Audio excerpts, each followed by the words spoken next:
Chuck Schumer, the Democratic senator from New York, is going to announce his plan to oppose the Iranian Peace Deal. Now, Huffington Post explains, as the soon-to-be leader of his party in the Senate, Schumer's decision to directly fight President Barack Obama on the biggest foreign policy achievement of his presidency is a bold but not surprising move. Schumer has long been more hawkish on foreign policy than some of his fellow Democrats. In 2002, he voted for the authorization for use of military force in Iraq. In 2006, he backed John Bolton's nomination to serve as George W. Bush's ambassador to the United Nations, reportedly telling a Senate Democratic caucus meeting that a vote against Bolton was a vote against Israel. Bolton is an ardent foe of negotiation with Iran. Now here's his explanation as to why he's going to be opposing the Iranian peace deal. Advocates on both sides have strong cases for their point of view that cannot simply be dismissed. This has made evaluating the agreement a difficult and deliberate endeavor, and after deep study, careful thought, and considerable soul-searching, I have decided I must oppose the agreement and will vote yes on a motion of disapproval.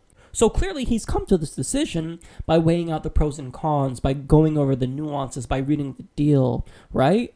Well, wrong. See, the Huffington Post explains the New York senator has developed close ties with the American Israel Public Affairs Committee, the influential pro-Israel lobbying group that has pledged over $20 million to kill the nuclear accord. So his donors, who are the pro-Israeli military hawks, are the ones that don't like it, not Chuck Schumer. Well, we don't really know about his stance. So he's not taking this principled position where he's weighed out the pros and cons and he's really just struggled to come up with a decision on it. It's simple. He was bought off.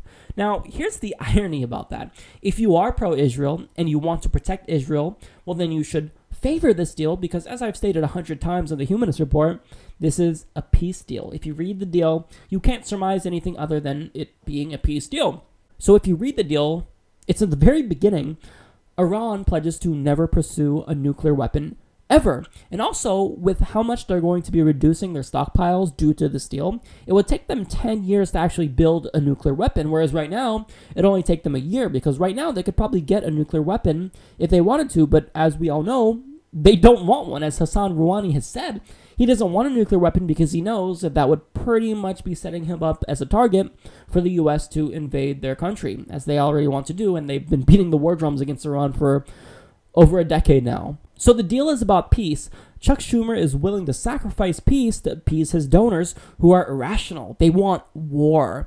So it's simple. Chuck, if you want peace, if you want to protect Israel, well, then you got to vote in favor of the Iranian peace deal because that's what it's going to do. It's going to stop Iran from getting a nuclear weapon, even if they wanted one. This would prevent them from getting it. And look, this isn't based on trust. It's based on verification. The IAEA can go in anytime they want to and inspect their nuclear facilities and ensure that they're not actually trying to build a nuclear bomb. So I don't understand how you would not want this unless you actually want war and unless you're a war hawk. But as he's proven, he is a war hawk.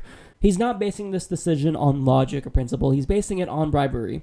The Israel lobby, who's very hawkish, well, they paid him off, and now he's going to do what they want. It's as simple as that, and it really speaks to the fact that our political system has become so corrupt that we really don't even know what any of these politicians believe in anymore. They're going to believe in what their donors tell them to, and that's sickening.